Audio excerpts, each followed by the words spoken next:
You are ready to go early. Yes, because I'm not technology savvy. Okay. That is fantastic. That is fantastic. The way we're going to get started, I'm going to just thank you for being here. As you know, I'm Melissa Erickson. I'm the Executive Director of the Alliance for Public Schools. We are doing kind of more in-depth interviews than we've seen from some of the other online forums because people want a little more information than the 2-minute answer. So I appreciate you doing this.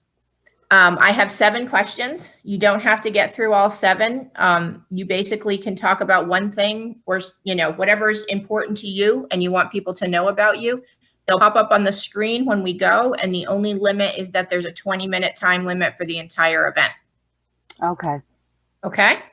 Okay. So we'll start with the first question. Okay. That is, it'll come up, like I said, if I can get the thing to go up there, it'll come up on the screen. So the first question is, tell me what you love about public schools. It gives every single child an opportunity to get an education. We have schools of choice, we have fundamental, we have magnet programs. We have such an array of programs to offer students that charter and private schools don't have. And it's the foundation of everything. And I'm very proud of Pinellas County Schools. I think we've done an awesome job. We are replicating some of our magnet programs so that every single area of our district, north, mid, and south, have an opportunity to go to a program that they particularly like. Fantastic. So the next question is, what are the attributes of an effective school board member? Which attributes are your strengths and which do you struggle with? I think you need to be able to connect people. This should not be a political position. You need to be able to reach out to everyone. And you need to be able to communicate clearly. And in this district right now, yesterday was a perfect example of communicating. With this COVID, everybody wants to cancel school, but there are so many ramifications to that. And it got almost into an argument. There were a lot of misconceptions that the board is the one who votes and opens the schools. That's not the case in the state of Florida. It is up to the superintendents. But we need to ask the questions that guide him. And I think people have a genuine misconception of the powers of the school board. And I think that needs to be articulated clearly what our jobs are. I also think that when plans like this reopening are presented, we didn't do a good job letting the public know how this process was going. So lots of people yesterday were extremely angry. They were anxious, and we could have avoided all of it by communicating properly. And that frustrates me because I think you get people all wound up, all upset, and they're really, we should have laid it out better so that they wouldn't get so upset. And with these anxious times, we shouldn't be doing that to people.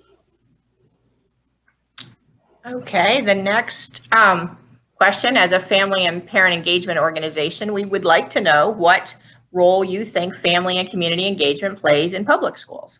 I think it's a huge part. I think we should be listening to our community. I think we should be going around having meetings. I know in North County, I do meetings with parents and businesses and other community leaders. I do like roundtables, just small groups where they can ask me questions or tell me concerns, and I can bring it back to the board meetings. I think that's vital. It's not our school district, it's everybody's school district, and everyone should have a voice. And I get frustrated that sometimes we don't listen to ideas from families that could really help. It's their children. They live in some of these communities. They have an excellent idea of how to help us, and we need to engage that more. We need to have those conversations and let them be part of it. So the next question is, if you are elected to serve this term on the board, how do schools, the district, and the community look different in 4 years? Okay. I think we need to, again, go back to small meetings with the community. I think more magnet schools, magnet programs are put into the schools that give students the opportunity to follow a career path that will be successful in today's environment. We push college, but we all know a lot of kids today go to college and they have a lot of debt and then they can't find jobs. So we need to start looking at what kinds of careers are really doing well in Pinellas County and provide that path for students so they can be successful. Because the schools are where kids are going to get their education, and businesses are the ones who benefit by having employees that are very knowledgeable and able to jump right in and work. And our Pinellas Technical College is a wonderful place for that to happen. All kids don't have to go to college. The next question is, what kind of school board member are you and will you be if reelected? I'm one that listens. I don't believe that you have to bang your hand on the table. I think you have to listen. I look at all areas before I make a vote. One of the things I've been accused of is I was a former teacher, so I only look at the part that affect teachers, but I can't be like that. I have to look at support staff. I have to look at what the community wants, what's best for all different groups in our community. You have to look at every single angle. You can't just be so narrow-minded that you're on a path for just one thing. Once you get on that board, you represent everyone, not just a certain group of people, but you're there for everyone. And you need to be ready to help anyone that approaches you. I have an open door policy. I give out my personal cell. Parents call me all the time, teachers, business community. And I think that's important. I think that's a school board member that's willing to take issues back to the superintendent and say, you know what, this is what I'm hearing. We need to look at this and let's develop it some more. And I think we need to also listen to the students more. So what are the responsibility of the school board and individual school board members related to public education advocacy? Okay, I think we need to make sure that the students are getting all the programs. The school board members' responsibility is for policy making and developing or voting on new programs when they're developed. I think a school board member needs to look at what the community needs, and we need to even help or make suggestions of what programs are necessary. Like in my community, Garrison Jones has a dual language program, and the school was doing really well, but they wanted to build it and no one was listening. So I got a call and was asked to go over there and look. I worked with them for the last 3 years, and their program is just growing beyond capacity. We're going to launch it in the middle school and then even over to the high school. And it's what the community's asked for. So I think that's a role that we can play. We also need to make sure that the programs we have are effective. We have some programs that they're not producing the outcome we want. So we need to look at why we're not getting the outcome. And then we need to either tweak it, or if it's a program that just is costing too much money, then we need to look at other possibilities, closing it down and using that money for other programs that could be more effective, because we're responsible for the financial.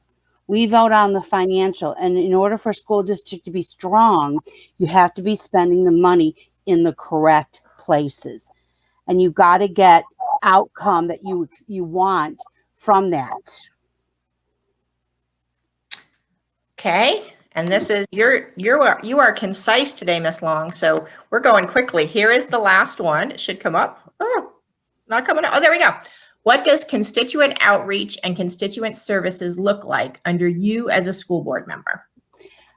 I've been unique. This is a part-time job that I've made into a full-time job, but it's my choice.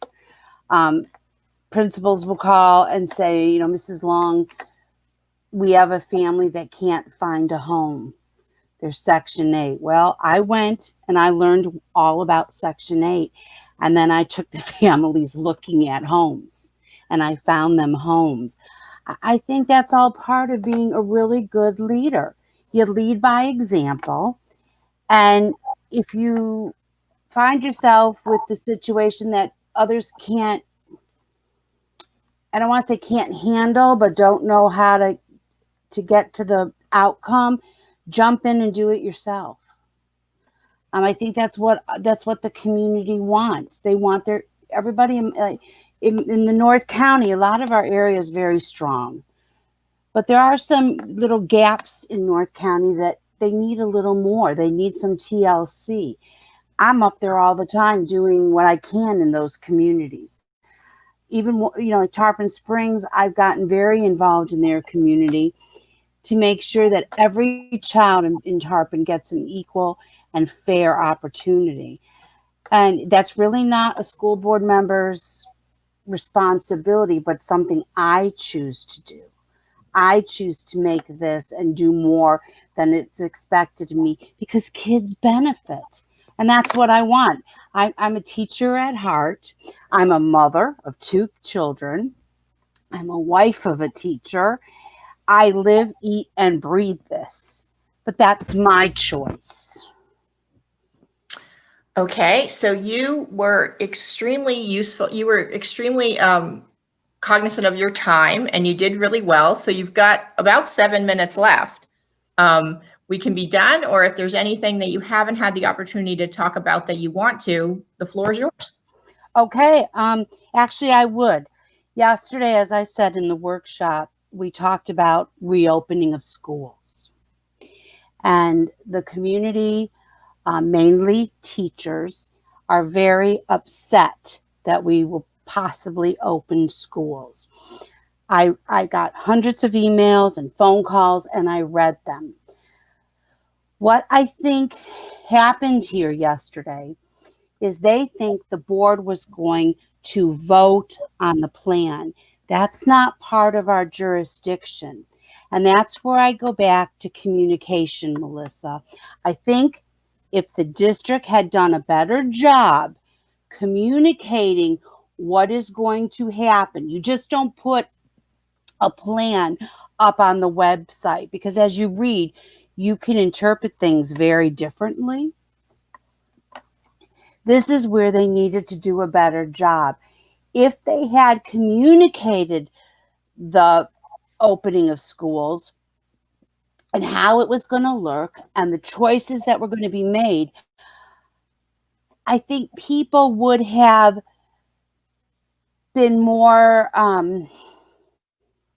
involved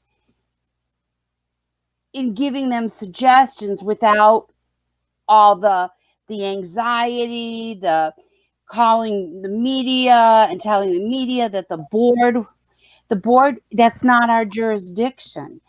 And I understand the anxiety. I have a lot of anxiety about sending my son back to school. I'm not sure what I'm going to do with him. My husband and I haven't talked. I'm anxious about my husband going back to school, possibly being exposed and bringing it home to me. I have lupus. But I think here again is where the district, in my opinion, we don't communicate openly, and we keep it too secret until it comes out, until we present. I think you got to give people an opportunity to see it. I think yesterday could have been handled much better. And that frustrates me.